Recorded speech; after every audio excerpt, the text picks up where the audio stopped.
ये भी नहीं सोचा था कि गण इतनी गहराई से सोचते होंगे।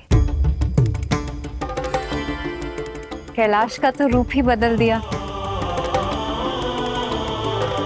कैलाश स्वामिनी जो पधारने वाली थी, स्वागत करना तो अनिवार्य था।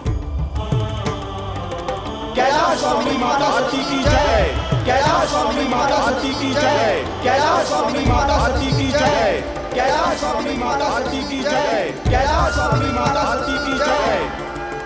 प्रणाम माता।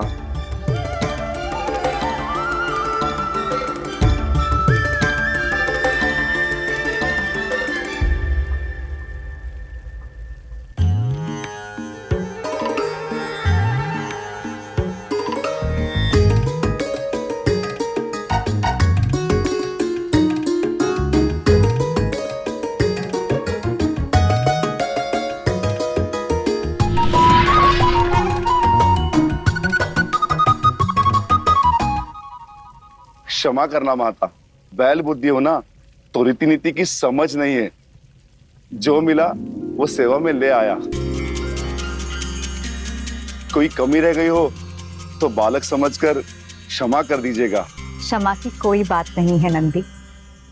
ये दीपक तुम्हारे मन में हम दोनों के लिए प्रेम का प्रतीक है। तुमने जो भी किया प्रेम से किया, और प्रेम में साधन नहीं, भावना का महत्व होता है।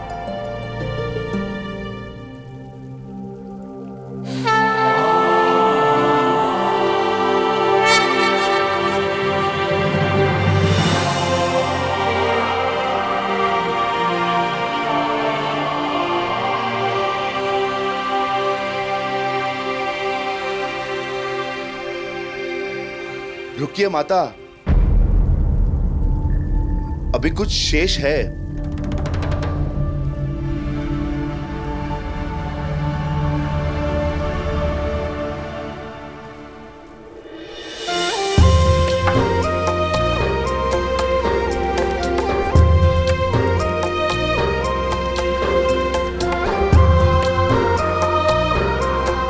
माता, अपने पांव के प्रतीक इस वस्त्र पर छोड़िए।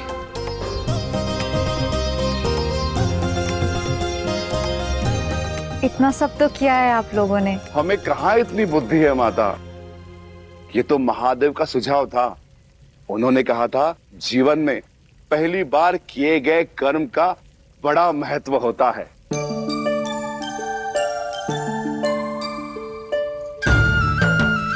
इसलिए कैलाश पर आपके आगमन के पहले पग के प्रतीक स्वरूप हम इस वस्त्र पर आपके पैरों की छाप ले रहे हैं। पृथ्वी पर भी गृह प्रवेश की रीति होती है। आपके कैलाश प्रवेश पर कुछ तो करना हमारा कर्तव्य है ना माता। इस मधुर क्षण को सदा सदा के लिए सहेजने के उद्देश्य से, है ना महादेव?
शांत हो जाओ कैलाश, माता भयभीत हो रही है।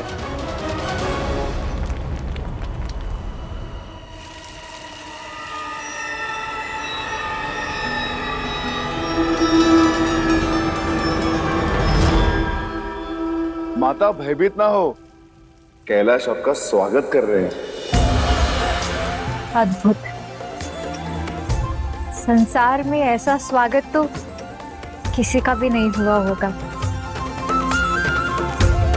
कैलाश के पास ये हिम ही तो थी जो उन्होंने आप पर समर्पित कर दी।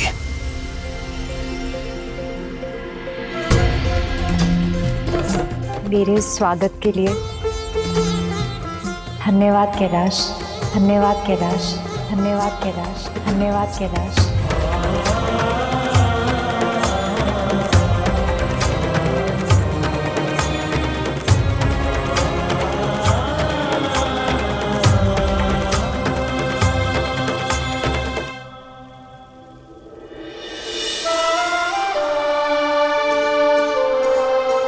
देवी सती, अब आप निश्चिंत होकर प्रसन्नता के साथ यहां पर रहिए। आप कैलाश में हैं। आपका स्वागत है।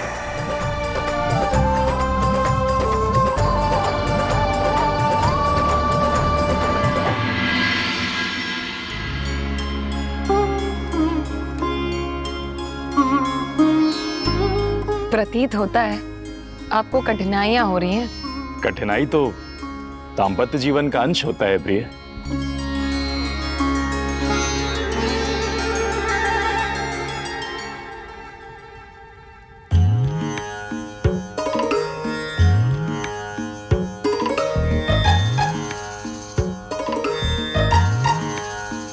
देखिए, इतना आसान था।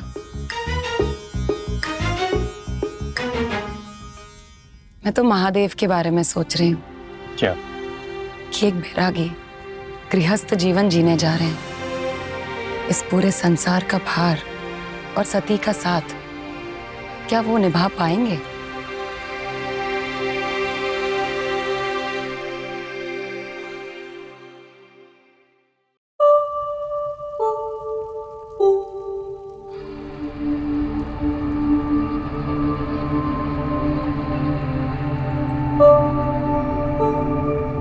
मैं बहुत प्रसन्न हूं महादेव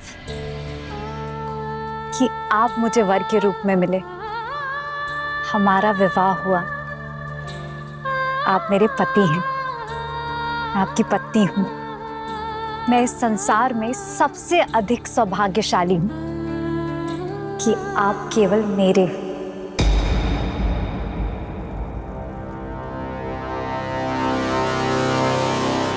नहीं देवी,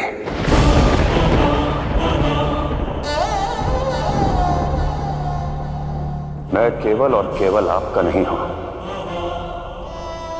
और ना कभी हो सकता हूं।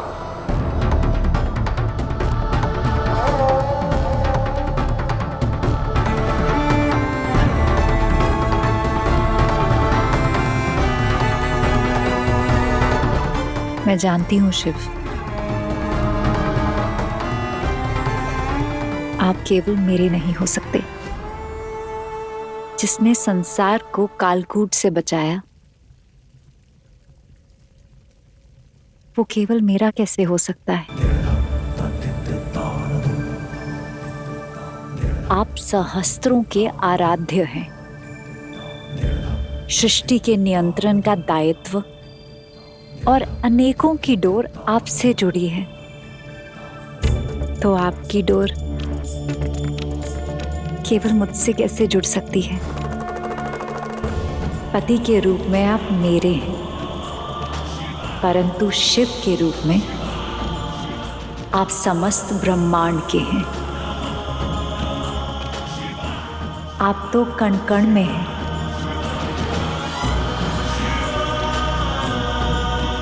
परंतु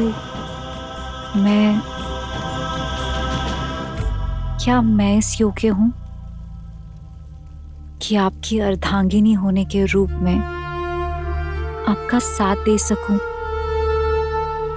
आपके साथ चल सकूं? अवश्य, आप तो जन्मी ही मुझे पूर्ण करने के लिए हैं। जिन विचारों में स्वार्थ ना हो वहां सामर्थ्य अपने आप आ जाता है।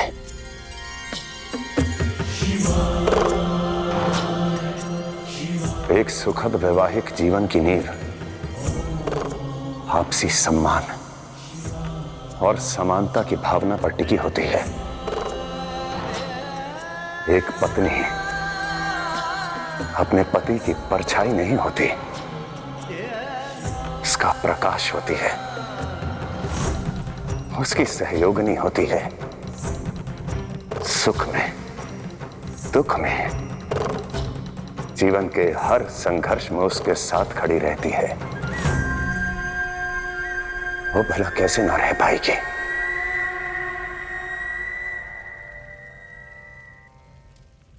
मेरा विश्वास कीजिए, आप सक्षम हैं।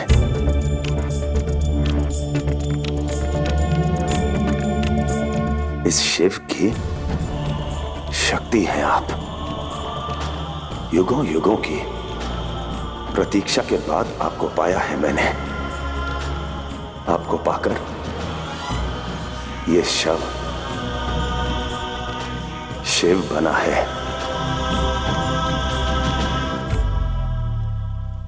आपके मुख से अपने लिए इतने सुंदर शब्द सुन के बहुत अच्छा लग रहा है महादेव। किंतु मेरी प्रतीक्षा कौन से युग से की आपने? कुछ समय पूर्व तक तो आप मुझे जानते भी नहीं थे, मुझसे मिलने को भी सज नहीं थे।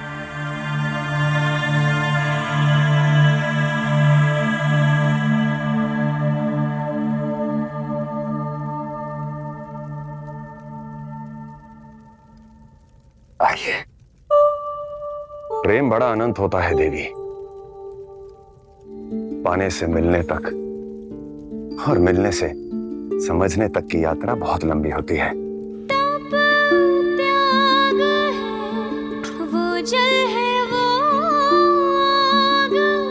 आपको अभी समय लगेगा, परंतु आशा करता हूं कि शीघ्र ही आपको उस संबंध का परिचय हो जाए। युग से बिछड़े हैं और हैं मिले कर्तव्यों। क्योंकि अब आप मेरी अर्धांगिनी जो है, हर क्षण मेरे साथ रहेंगी।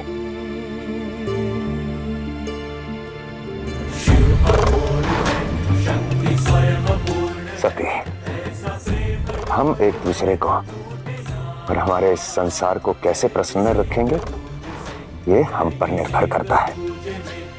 समस्याओं और समाधानों के बीच संतुलन रखने के नाम को ही तो दाम्पत्य कहते हैं। और ये परीक्षा थोड़ी कठिन होगी।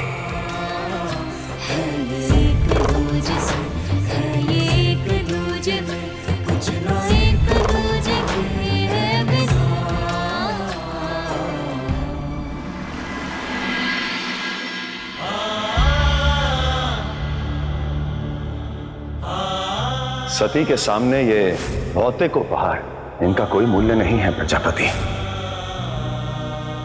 मेरी पुत्री, बता, मेरे दिए उपहार कैलाश लेकर जाएगी ना? क्षमा कीजिए पिताश्री, मैं शिव की बातों से सहमत हूँ। पिताश्री, अब जो शिव का है वही मेरा है।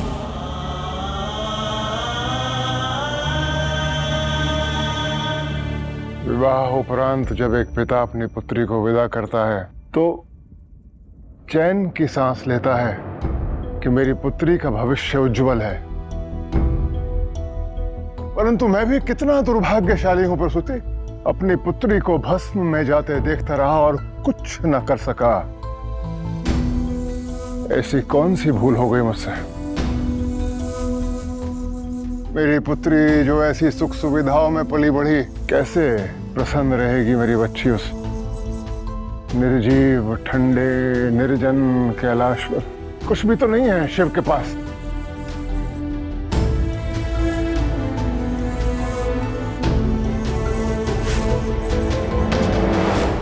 रखो सती, मैं इसे अपना जमाता नहीं मानता। प्रजापति इतना दुर्बल नहीं हो सकता कि वो अपने सबसे बड़े शत्रु को फूल मालाएं पहनाए। शिव से शत्रुता थी और रहेगी। पिताश्री और शिव के बीच की शत्रुता की खाई को काटने के लिए मुझसे जो संभव होगा मैं वो करूंगी।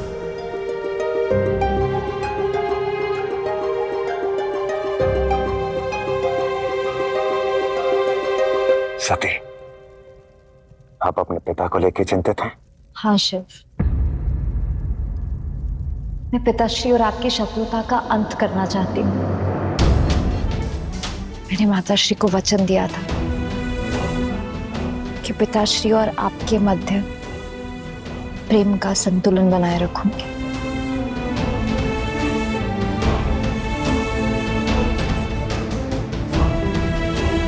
परंतु सत्य कहूं तो इस शत्रुता को दूर करने का कोई हल ही नहीं मिल रहा है।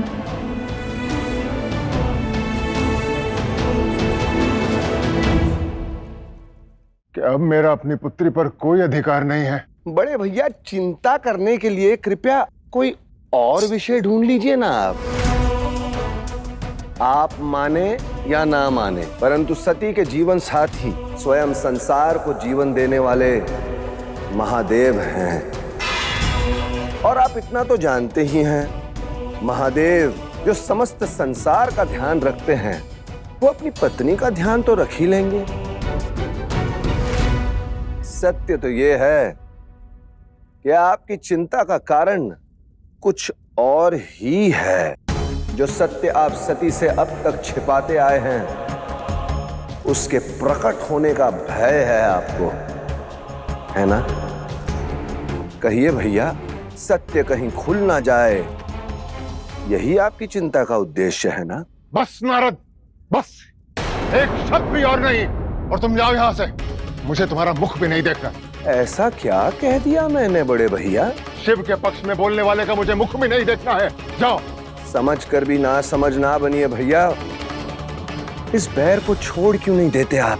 क्या इस शत्रुता ने आपकी मति हर ली है? मैंने कहा ना, जाओ यहाँ से, और भविष्य में कभी लौट कर मत आना।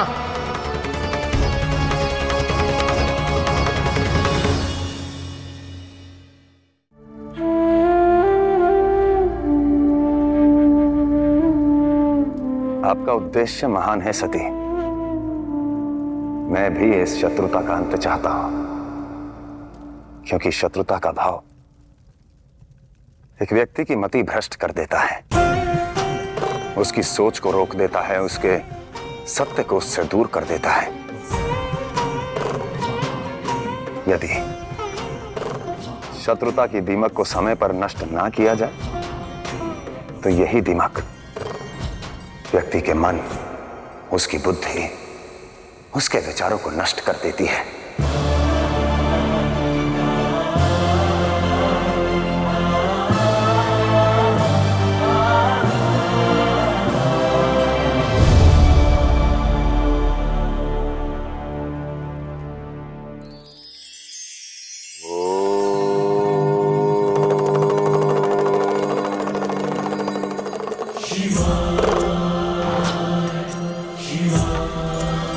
हम हर वस्तु, हर भाव को अपने लाभ की दृष्टिकोण से देखते हैं। जो बल दे वो अमृत, जो बलहीन करे वो हलाहल, जो सुगंध दे वो पुष्प, और जो चुभे वो शूल। परंतु सारा खेल हमारी दृष्टि का है, हमारे विचारों का है। इस संसार में ऐसा कोई शब्द नहीं जिससे मंत्र के भांति शक्ति ना पाई जा सके। धतूर, उस जैसी वनस्पति को लोग विष समझते हैं, उसमें भी औषधीय गुण हैं। इस सृष्टि में ऐसा कोई व्यक्ति नहीं जिसमें कोई गुण ना हो। आवश्यकता है तो उसके उपयोग को खोजने की। इसलिए जो है उसमें अवगुण खोजकर उसे किसी कार्य का ना समझने के बजाय उसके गुणों को खोजो और उसका उपयोग करो।